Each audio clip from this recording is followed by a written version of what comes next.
Romanos el capítulo 1.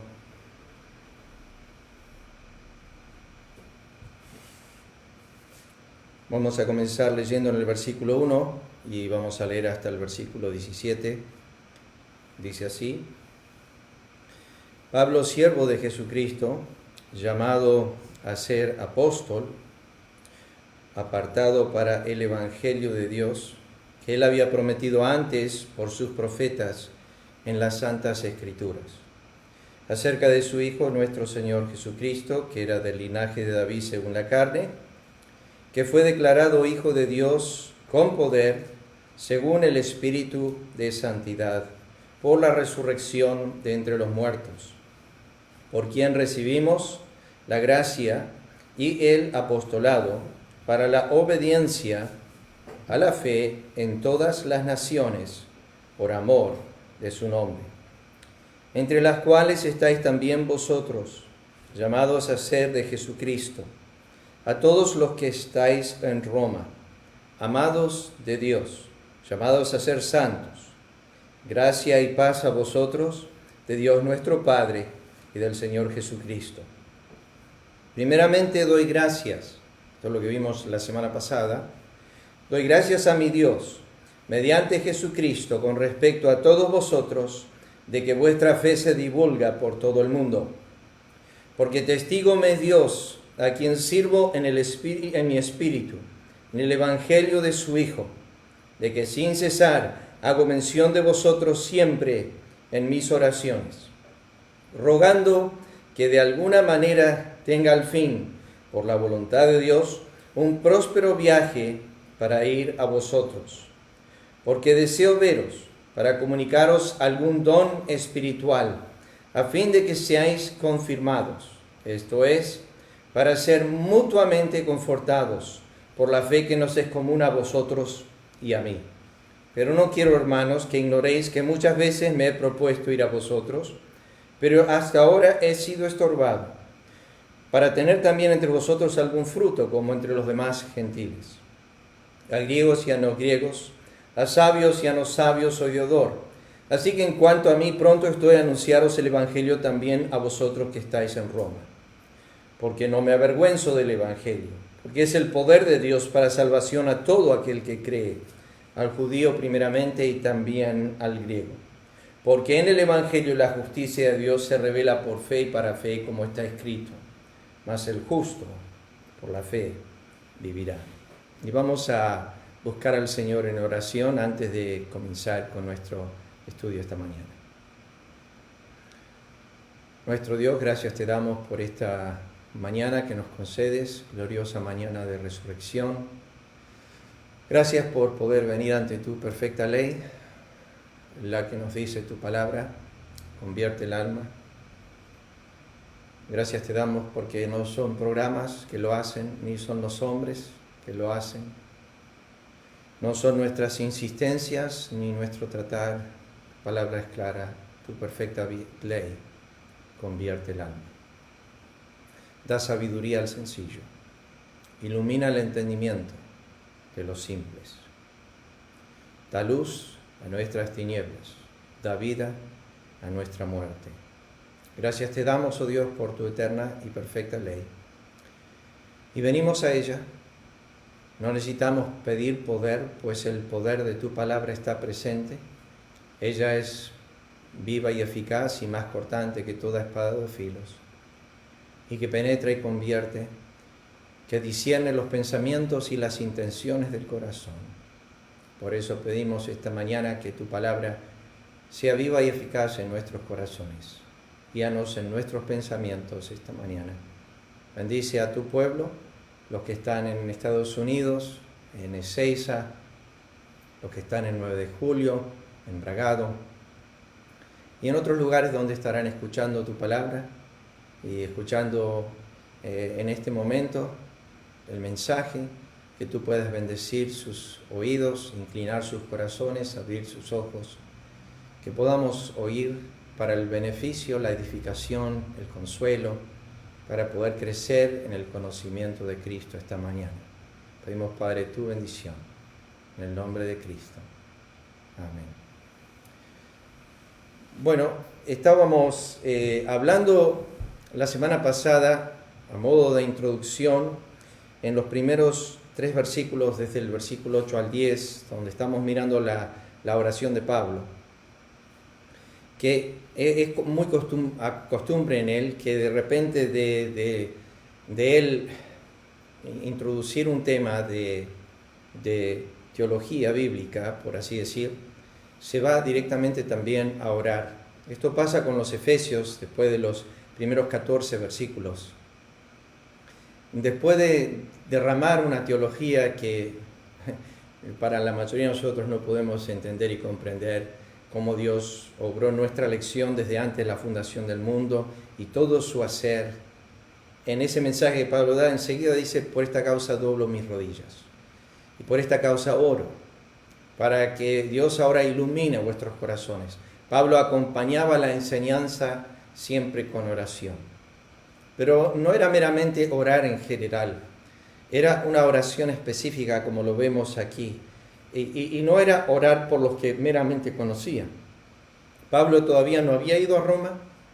Pablo sabía que había creyentes en Roma, que la iglesia estaba en Roma, porque le dice en el versículo 8 que la fe de ellos era conocida por todo el mundo, se estaba anunciando.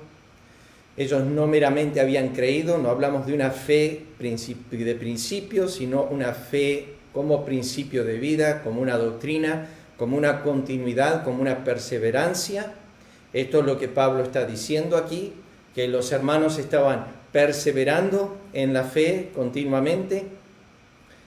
No era algo que, bueno, hace años atrás creí, pero hace mucho que me aparté, me alejé. No, el apóstol Pablo manifestaba que los creyentes de Roma, su fe era presente, era viva, se manifestaba, era una fe que había marcado por la obediencia a la fe, que él cita en Romanos 1:5, o sea, era una fe real y genuina, la de los creyentes de Roma.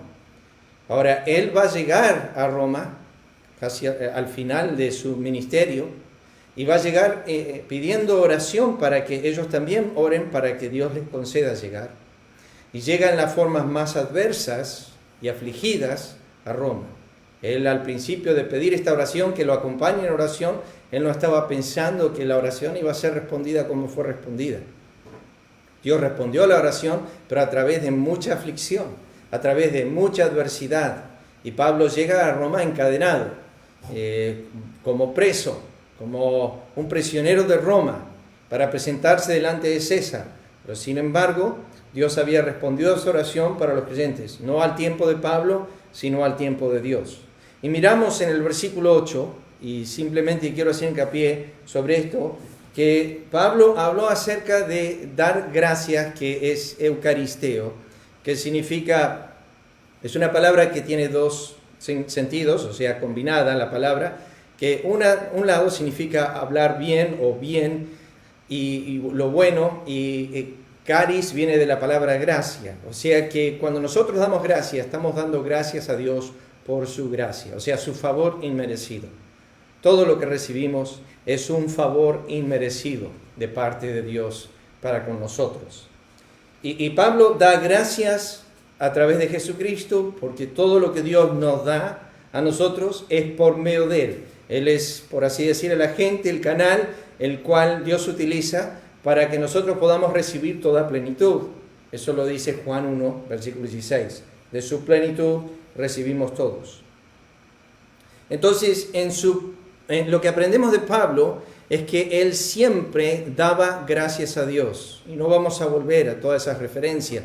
Pero Pablo siempre ponía como primordial o primero la gratitud a Dios. Era obvio que todo lo que Pablo tenía y poseía lo tenía por gracia. Le pertenecía a Dios. Entonces Pablo dice, doy gracias a Dios. No había cosa en nuestra vida que podemos mirar que no deberíamos decir gracias a Dios. Todo lo que nosotros poseemos, la salud, el poder respirar, el poder ver, el poder oír, el poder pensar, el poder caminar, el poder hacer con nuestras manos, todo es gracias a Dios, siempre. Y en el versículo 9, que deseamos desarrollar, y si es posible comenzar el versículo 10, Pablo dice, vamos a leer el versículo 9, dice, porque testigo me es Dios, a quien sirvo en mi espíritu, en el evangelio de su Hijo, de que sin cesar hago mención de vosotros siempre en mis oraciones. Este versículo está, pero repleto de verdades. Por eso me gusta enseñar la Escritura exposicionalmente, o sea, versículo por versículo, y hasta a veces palabra por palabra, porque si la Escritura es verbalmente inspirada, dada por Dios, cada palabra es importante. Cada palabra que Dios dijo contiene un peso enorme, eterno. Entonces, cuando Pablo está escribiendo esto bajo la inspiración divina, bajo la guía del Espíritu de Dios, Pablo comienza diciendo lo que marcaba su vida, diaria, continua, hasta su muerte. Él quiere poner peso a su oración. Recuerden que la oración bíblica es aquella que hacemos en el cuarto secreto y que el Padre recompensa en público.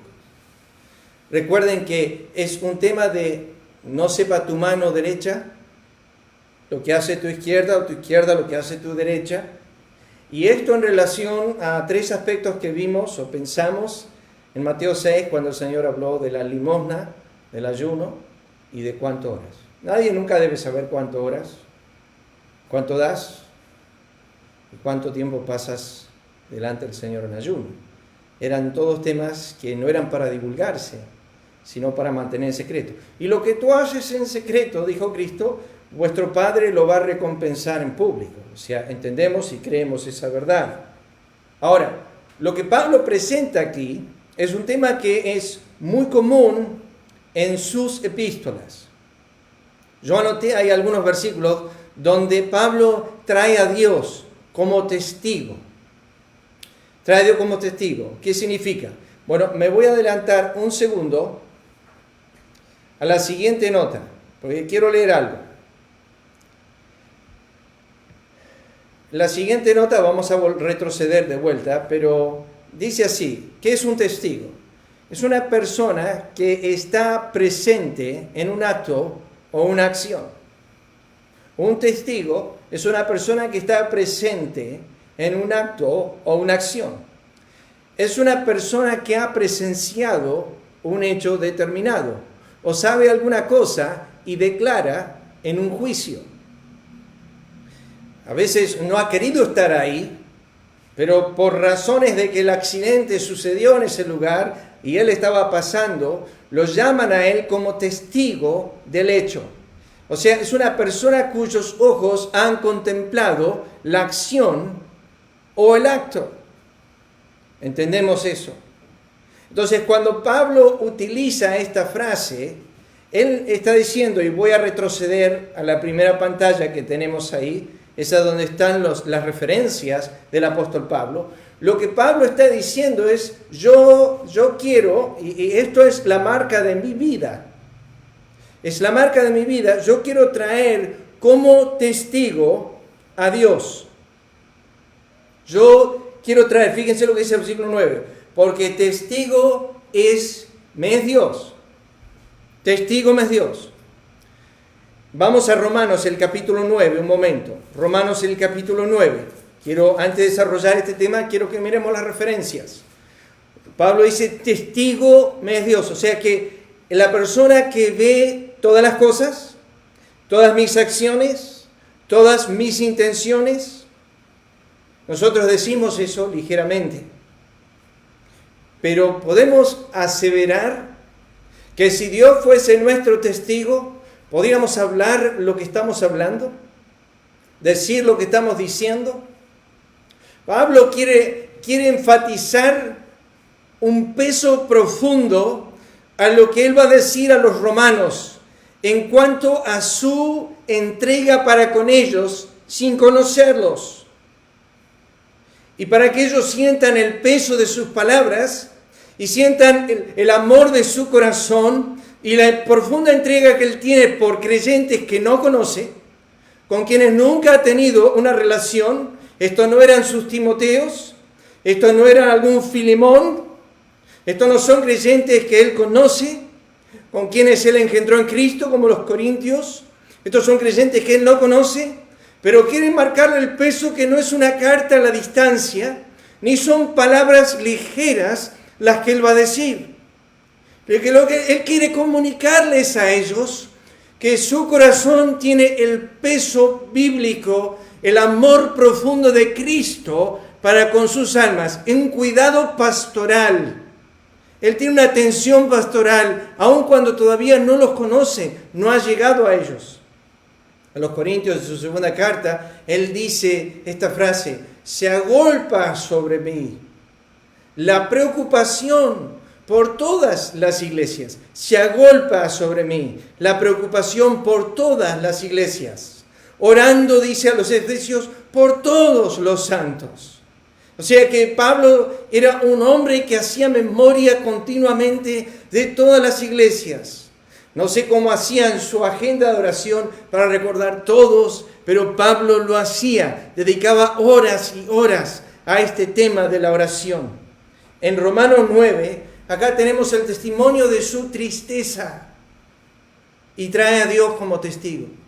Versículo 1, verdad digo en Cristo, no miento, mi conciencia me da testimonio en el Espíritu Santo. Está Cristo, está el Espíritu Santo, que tengo gran tristeza y continuo dolor en mi corazón. Si he predicado tantas veces sobre este versículo. Pablo dice que tenía gran tristeza y continuo dolor en su corazón. Deseara yo mismo ser anatema, separado de Cristo, por amor a mis hermanos, los que son mis parientes según la carne. Él no se presenta a la distancia, escribiendo a los judíos que ya lo habían rechazado. Él estaba teniendo un ministerio a los gentiles. Pedro tenía el ministerio a los de la circuncisión. Él tenía el ministerio a los de la no circuncisión, o sea, a los gentiles. Pero sin embargo, él tenía continuamente, dice, de continuo dolor en mi corazón. No estoy mintiendo, dice. Lo dice en el versículo 1. No miento, lo digo delante de Cristo. Lo digo como testimonio del Espíritu Santo. Él atestigua esta verdad. Siempre Pablo habló delante de Dios. Siempre Pablo habló delante de Dios. En 2 Corintios, fíjense, capítulo 1. 2 de Corintios, el capítulo 1. 2 Corintios 1, versículo 23, dice, mas yo invoco a Dios por testigo sobre mi alma. Quiero recalcar cómo Él ha trabajado entre los corintios. Quiero recalcar cuán profundo es el amor que los tiene. Lo va a hacer en capítulo 2, versículo 4. Quiero recalcar cómo Él cuida y vela por las almas de ellos. Y cómo pone el peso de esa frase, cómo pone el peso de toda esta carta. Él dice, yo invoco a Dios como testigo sobre mi alma.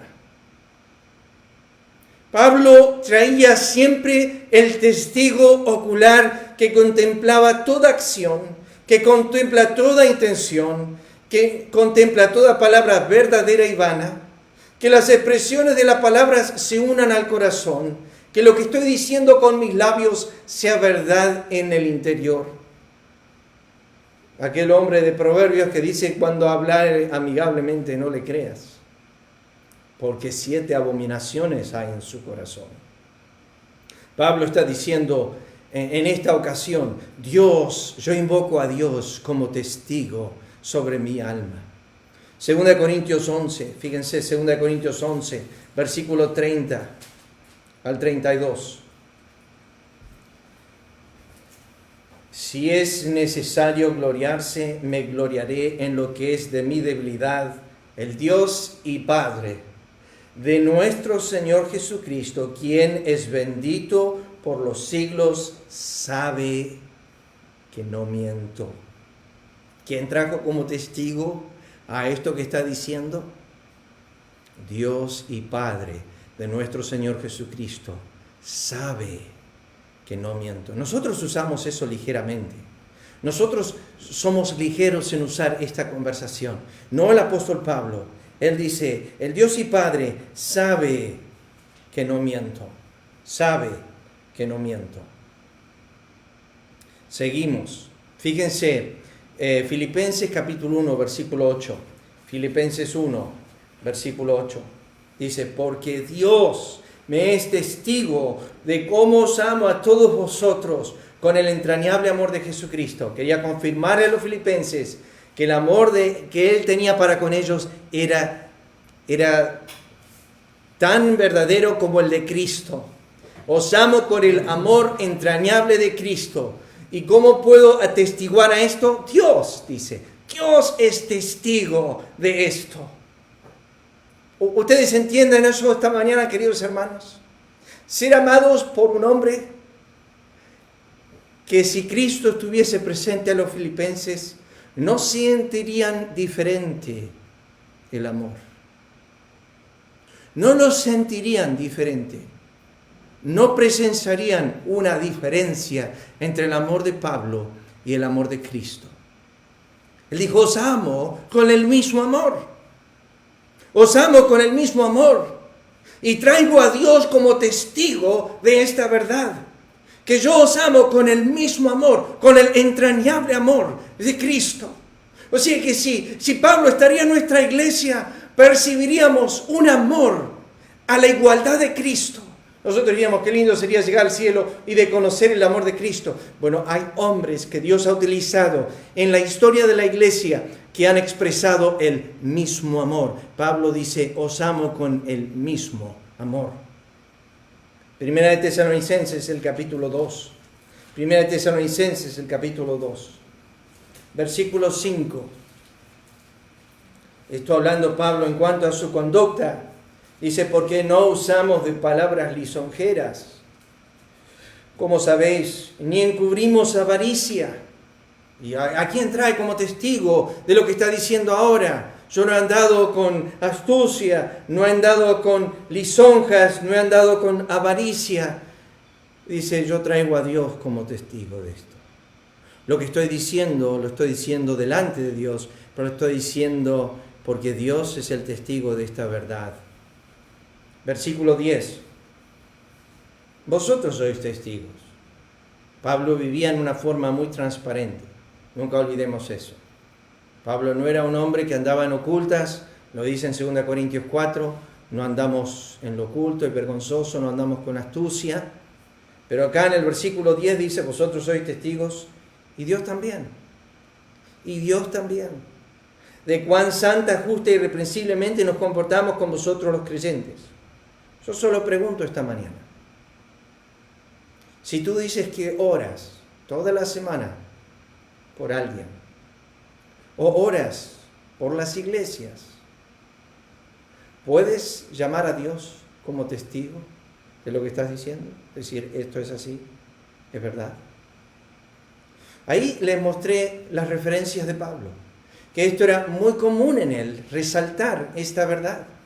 Yo traigo a Dios como testigo, dice. Traigo a Dios como testigo de mi alma. Traigo a Dios como testigo de mi conducta. Traigo a Dios como testigo de nuestra conducta. Ustedes también son testigos. Samuel hizo lo mismo en 1 Samuel capítulo 12, cuando dijo, vosotros sois testigos. Testigos. Dios descendió para ser testigo de Moisés en Números capítulo 12. Dios descendió cuando habló con Satanás, atestiguó de la conducta de Job. Cristo atestiguó de la ofrenda de María. Y dijo, ella ha hecho todo lo que ha podido. Un testimonio de Dios. El testimonio de Dios en cuanto a nosotros. Dios atestigua cómo nosotros nos conducimos. Bueno, ¿a qué se refiere Pablo con esto? Voy a pasar a la siguiente nota. ¿A qué se refiere? Cuando él dice, yo llamo a Dios como testigo. Le voy a leer rápidamente algunas referencias, como ustedes las pueden escuchar. Después pueden buscarlas si quieren. No las anoté porque son muchas, pero solamente les quiero leer. Porque cuando Pablo dice que trae a Dios como testigo, está hablando de que Dios tiene que ver con dos atributos de Dios. El primer atributo que puse ahí es la omnipresencia, que se menciona a través de todas las Escrituras. El Salmo 139 es un pasaje clásico sobre ese tema, no lo vamos a mirar. Proverbios 15 dice que los ojos de Jehová están en todo lugar, mirando a los buenos y los malos. Cuando Natanael estaba debajo de la higuera y Felipe lo fue a llamar, Cristo dijo, cuando estaba llegando, dijo, antes que te llamara Felipe, cuando estabas debajo de la higuera, te vi. Natanael creyó a la palabra de Cristo, al conocimiento de su omnisciencia y omnipresencia. Agar, cuando estaba huyendo, dice la Escritura que llegó a un momento donde llegó una fuente, Dios le abrió los ojos y Dios le abrió la fuente y bueno, proveyó para ella en ese momento y ella dijo esta frase, tú eres el Dios que me ve. La Biblia dice que todas las cosas, Hebreos 4, versículo 13, todas las cosas están abiertas y desnudas, a los ojos de aquel a quien tenemos que dar cuenta. O sea que estamos expuestos a Dios. Pero hay hombres que no vivimos así. Porque esto debe ser la conducta en secreto, como dijo David en Salmo 51, tú amas la verdad en lo íntimo. En lo íntimo me has hecho comprender sabiduría. O sea que la vida vivida como dijo Elías en el Antiguo Testamento, yo soy Elías que estoy en la presencia de Dios, vivo en esa presencia, yo vivo delante de mi Dios, yo hablo delante de mi Dios, todos los hechos que yo hago, lo hago como Dios, como testigo ocular de lo que yo soy. Pablo lo dice repetidas veces, en Hechos capítulo 24 dice, yo vivo con toda limpia conciencia delante de Dios. Esta frase delante de Dios significa delante de sus ojos, delante de su presencia, delante de su conocimiento. Cuando Cristo llega a las iglesias en el capítulo 2 y 3 de Apocalipsis, dice, yo conozco tus obras. 7 veces le dice a las 7 iglesias, yo conozco tus obras. O sea que yo no tengo que tratar de dar a conocer mis obras, no tengo que proclamar mi propia bondad, no tengo que proclamar mis obras, porque hay uno que lo conoce, hay uno que es testigo de todo lo que yo hago, y es Dios. Y Dios conoce mis obras, Dios conoce mis intenciones, Dios conoce si lo he hecho para mi gloria o para el beneficio de la iglesia. Dios sabe si lo he hecho para glorificarlo a Él solamente. Cristo reveló la intención de la obra de María. Dijo, lo ha hecho en visión, en memoria de mis sufrimientos, de mis padecimientos. Lo ha hecho en memoria de mis padecimientos. Entonces, pensando en esto,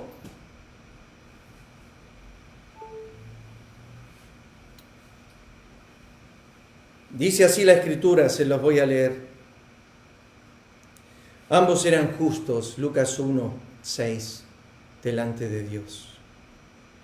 Lucas 1:8 dice, Zacarías ejerció el sacerdocio delante de Dios. Lucas 1:15, hablando de Juan el Bautista, dice, será grande delante de Dios. El ángel Gabriel le dijo a María, yo soy Gabriel que estoy delante de Dios. Eso fue a Zacarías, perdón. A María le dijo en Lucas 1:30, yo soy Gabriel que estoy delante de Dios. Me adelanto algunas porque son muchas las referencias. Pablo dijo en Hechos 23:1, yo con toda buena conciencia he vivido delante de Dios. Romanos 3:18, el problema grande de los hombres es que no tienen temor delante de Dios a sus ojos, no tienen temor. Dice la Escritura, Pablo, en 2 Corintios 2:17, antes bien pues no somos como muchos que medran falsificando la palabra de Dios, sino que con sinceridad, como de parte de Dios y delante de Dios, hablamos en Cristo. De parte de Dios y delante de Dios. Creo que hay un libro escrito por el hermano Sugel, llamado así, de parte de Dios y delante de Dios. 2 Corintios 4, Pablo dice, nos recomendamos a toda conciencia humana delante de Dios. Delante de Dios. ¿Pensáis que aunque nos disculpamos con vosotros, delante de Dios en Cristo hablamos? Gálatas 1:20, esto os escribo, he aquí delante de Dios, no miento. Filipenses, traed vuestras peticiones delante de Dios, acordándoos sin cesar, Pablo dice a los tesalonicenses, delante de Dios, Padre.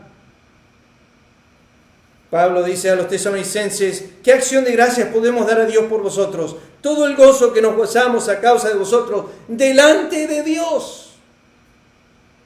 Pablo dice, porque es justo delante de Dios pagar con retribución a los que os atribulan. Le dijo a Timoteo, esto es bueno y agradable delante de Dios. Pablo dijo a Timoteo, te encarezco delante de Dios y del Señor Jesucristo. 1 Timoteo 6:13, te mando delante de Dios. 2 Timoteo, te encarezco delante de Dios.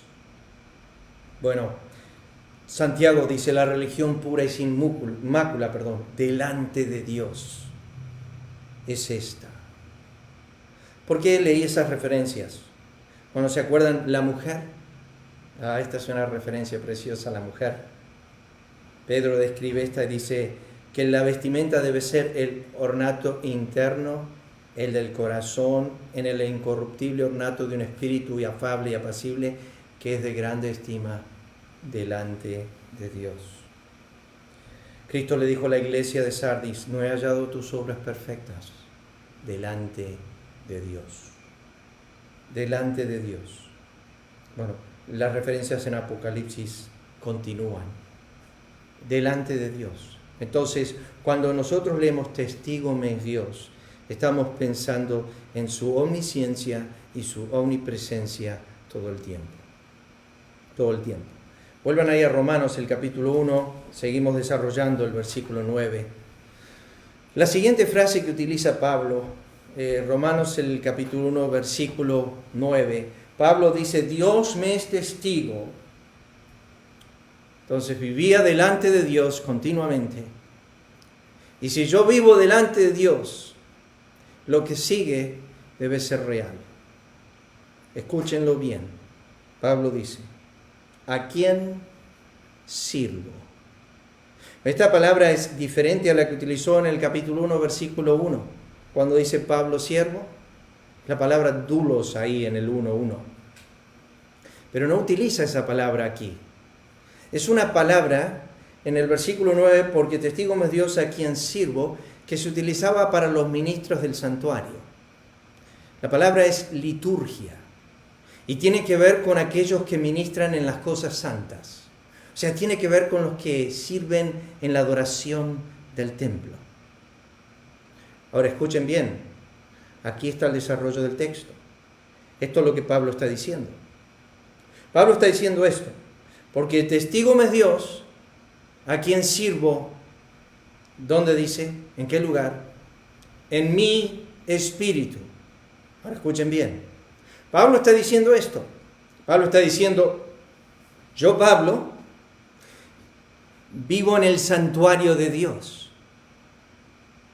Yo Pablo, vivo en el santuario de Dios. No el templo de Dios que está en el cielo, pero el templo de Dios que soy yo en la tierra. Vosotros, dijo Pablo a los Corintios, sois el templo de Dios.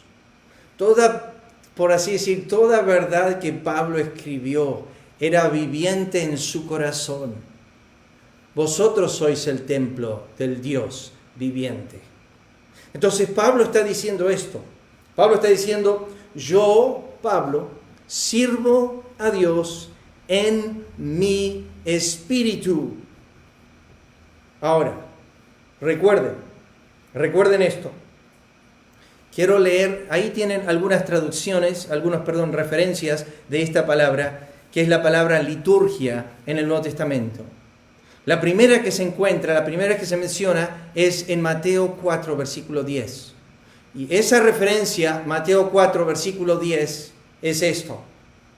La palabra es, al Señor tu Dios adorarás, y a Él solo. ¿Escuchan eso? A Él solo servirás. Está asociado a la adoración. O sea que la adoración que Pablo está citando aquí y el servicio están unidos, ligados. Al Señor tu Dios adorarás y a Él servirás. No es la palabra doulos, no es la palabra salir a servir a Dios, hacer algo para Dios. No. Es la palabra santuario. Es la administración de Dios en uno. Es la glorificación de Dios en mi espíritu. Es la adoración que yo le estoy dando continuamente a Dios por simplemente ser su templo. Todos los que están en su templo le adoran. Entonces esto es lo que Pablo está diciendo. Cristo enseñó: al Señor tu Dios adorarás, a Él solo servirás. Es la liturgia en el santuario. Dice de Ana en 2:37 de Lucas que ella servía noche y día en el templo. Dice en Hechos 26:7, Pablo dice, sirviendo constantemente a Dios de día y de noche. Esa era su forma de servir. Esa es la palabra que utiliza, la palabra liturgia. Yo soy el templo del Dios viviente. Dice en Hechos 27:23 que se le apareció un ángel, de quien soy y a quien sirvo. Es la misma palabra griega, liturgia. O sea, adoro, a quien sirvo, de quien soy y a quien adoro. De quien soy, pertenezco y Él me posee a mí. O sea, Pablo ha sido convertido en un verdadero adorador. Los que le adoran a Dios en espíritu y en verdad. Pero es interesante, yo la semana pasada les mencioné que en Romanos 1:8 Pablo dice que él daba gracias a Dios, pero en Romanos 1:21 dice que no le dieron gracias. Misma palabra utiliza ahí. O sea que hay hombres que no reconocen a Dios en nada, sin embargo reciben todo de Él. Después hay hombres que reconocen que Dios les da todas las cosas. Lo mismo pasa en Romanos 1:9. Fíjense que en Romanos 1:9 dice, yo sirvo a Dios en mi espíritu, pero Romanos 1:25, vayan ahí al texto un momento, fíjense lo que dice Romanos 1:25, ya que cambiaron la verdad de Dios por la mentira, honrando, y acá viene la palabra griega, dando servicio, liturgia, culto a las criaturas antes que al Creador. O sea que Pablo dice, yo soy un verdadero adorador, yo adoro a Dios, yo sirvo a Dios en mi espíritu. Todo lo que hago, todo lo que digo, cada hecho, cada intención, estoy en el templo de Dios. Tengo que tener cuidado de ofrecer incienso extraño, porque yo vivo delante de Dios, yo hablo delante de Dios. Dios está en mi santuario, por ende yo soy el templo del Dios viviente. Yo no sirvo a Dios en 4 paredes de cemento. Yo no voy a algún lugar para adorar. Yo no voy a algún lugar para servir. Yo soy el templo de Dios. Y Dios es servido en mí por mis pensamientos, por mis intenciones, por mis palabras, por mi conducta. Esto es lo que Pablo está diciendo. Y él dice, los hombres impíos, Romanos 1, ellos dan culto a la criatura. Yo doy culto al Dios vivo y verdadero. Yo soy llamado a ser adorador verdadero de Dios. Y eso lo hago en mi espíritu. Y eso lo hago en verdad.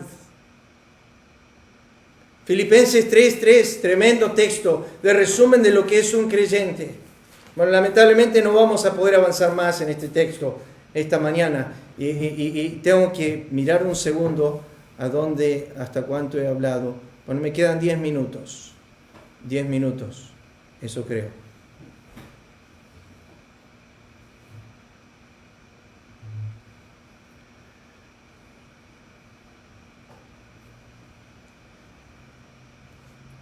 Dice así, Filipenses 3:3, porque nosotros somos la circuncisión, los que en espíritu servimos a Dios y nos gloriamos en Cristo Jesús, no teniendo confianza en la carne. Les aseguro que no hay un versículo que resume la vida cristiana como ese. Nosotros somos la circuncisión, los judíos, está citando Romanos 2, versículo 29, los que son santificados, los que son separados. Después Pablo dice, los que en espíritu servimos a Dios. ¿Entienden eso, queridos hermanos? No servimos a Dios en algún lugar. Yo siempre oro por los 3 muchachos que están trabajando en el mismo lugar, por Augusto, Miguel y por Lucas. Ellos todos trabajan en Diarco. Yo siempre, a veces a la mañana les mando un mensaje y digo, bueno, que el Señor les dé un buen día sirviendo al Señor en Diarco. Pero ellos antes de ir a Diarco, ellos cuando salen de Diarco, ellos son templos del Dios viviente, ellos sirven a Dios en su espíritu. Tú no sirves a Dios simplemente en algún lugar. Tú eres siervo del Dios Altísimo, desde que te levantás hasta que te acostás, en tu espíritu, porque Él es Dios. Eso es lo que está diciendo Pablo. Dios es testigo de que yo sirvo a Dios en mi espíritu. Sea en lo más íntimo, en lo continuo. O sea, no hay momento cuando yo no sirvo a Dios. Esto es lo que está diciendo Pablo.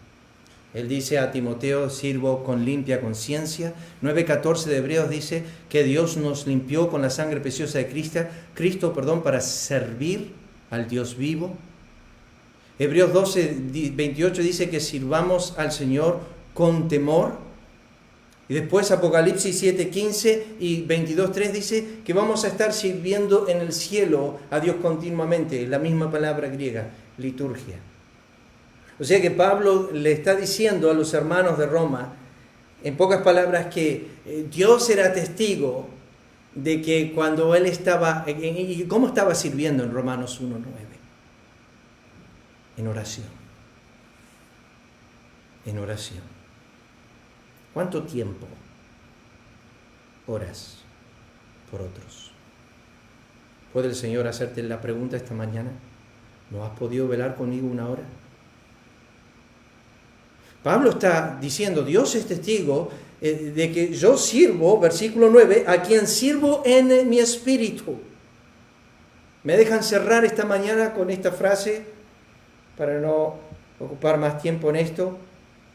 Quiero cerrar con esta frase esta mañana. En el Evangelio de su Hijo.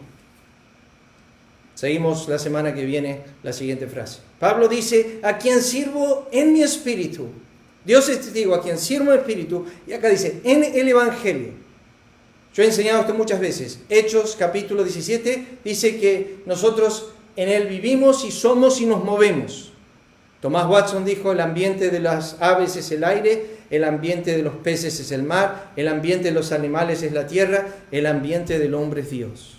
El hombre vive y se mueve y es en Dios. El ambiente del creyente es el Evangelio. ¿Entienden eso? El ambiente del creyente es ahora Cristo. Cristo crucificado, Cristo resucitado. Pablo dijo, Dios es testigo de que yo sirvo a Cristo en mi espíritu, ¿dónde? En el Evangelio de su Hijo. Todavía no salió de su hogar, del lugar donde él vive, de su casa, del templo corporal, donde Dios habita. Él está sirviendo a Dios en el Evangelio. ¿De qué se refiere? Bueno, anoté algo ahí.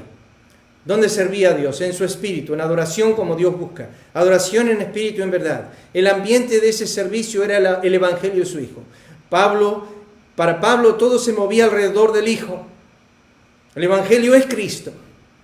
Él dijo en Hechos, en Dios vivimos y nos movemos y somos nuestra existencia. Y en Cristo y su Evangelio vivimos nuestra verdadera vida cristiana. Pues que todo lo que recibimos por Cristo, todo lo damos por medio de Él. Compasión, misericordia, amor, paz, gozo, vida, perdón, adopción, benignidad, unidad, crecimiento, conocimiento, propósito, servicio. Todo en el creyente gira y se mueve en el ambiente del Evangelio, que es Cristo y sus inescrutables riquezas. Cristo y el crucificado, Cristo y el resucitado. Ya no vivís para ti mismo. Eso es 2 Corintios 5:15. Si vivimos para el Señor, morimos. Si morimos para el Señor, morimos. ¿De dónde surge esto? Porque Cristo para esto murió y resucitó. Para ser Señor de los que viven y de los que mueren. O sea que Cristo murió y resucitó, que es el Evangelio, para que nosotros de ahora más vivamos en el ambiente del Evangelio. Como vivimos físicamente en Dios, vivimos espiritualmente en el Evangelio de su Hijo. El Evangelio llega a ser todo para la vida del creyente. Y esto es lo que Pablo está diciendo. Pablo está diciendo, testígame Dios, a quien sirvo en mi espíritu. ¿En qué ambiente? En el ambiente del Evangelio de su Hijo. Él dice, no, a los Gálatas le dijo, no os conducéis conforme al Evangelio. Todo es conforme al Evangelio. Pablo dijo, para mí el vivir es Cristo, morir ganancia. Somos llamados por Dios para ser conformados a la imagen de su Hijo. Dios ha traído nuestra relación a Él a través del Evangelio, y el Evangelio para el creyente es todo. Cuando miramos hacia arriba, y Pablo dice, poner la mira en las cosas de arriba, está diciendo, pongan la mira en la parte del Evangelio, el otro lado de la cruz. La resurrección, donde Cristo está sentado. Eso es Hebreos capítulo 1, versículo 3. Obtuvo redención, purificó nuestras almas y se sentó. O sea que el creyente vive en el contexto, en el ambiente del Evangelio. Entonces, Dios nos ayude a entender eso. Vamos a parar ahí esta mañana. Creo que ya tomé suficiente tiempo. Entonces, solamente a modo de repaso, Pablo está orando y dice, Dios es el que provee todo, el primer punto, y Dios es el que ve todo, es el segundo punto. Y después el tercer punto está en versículo 10, Dios es el que gobierna todo, por su voluntad. Entonces Dios provee todo, el versículo 8, Dios ve todo, versículo 9, y Dios va a guiar todo. Versículo 10. Pablo era Dios y Cristo céntrico en sus oraciones. Bueno, hermanos, ha sido un gozo poder compartir con ustedes esta mañana. Que el Señor les bendiga. Vamos a tener un momento de oración.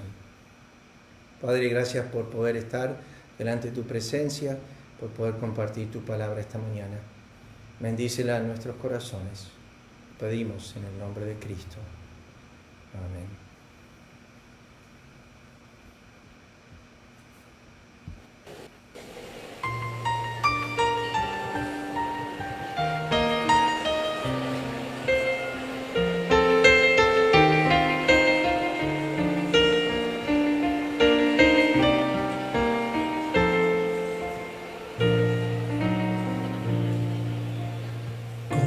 Puedes no creer en Dios, como intentas ignorar su voz. Él ha dado muestra de sus grandes maravillas, puedes ver su poder. Él eclipsa el sol hasta la más bella noche brillar. Todo lo transforma en su designio soberano, porque es Dios, solo es Dios.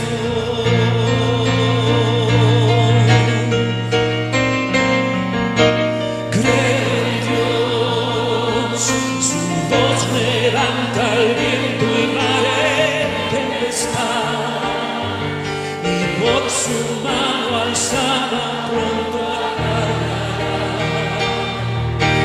Cuando todo esté perdido yo creo en Dios, porque Él es mi esperanza en medio del dolor. Confiado cantaré su grande salvación, porque vivo creo en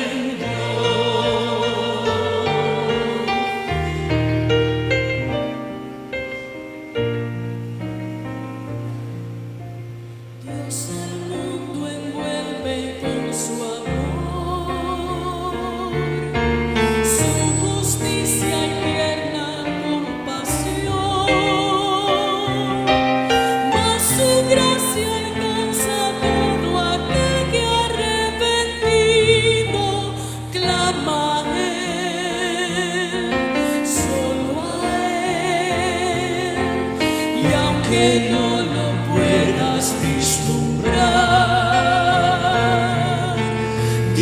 es siempre fiel hasta el final, porque ha prometido caminar a nuestro lado, cerca está, porque es Dios. Canten, creen.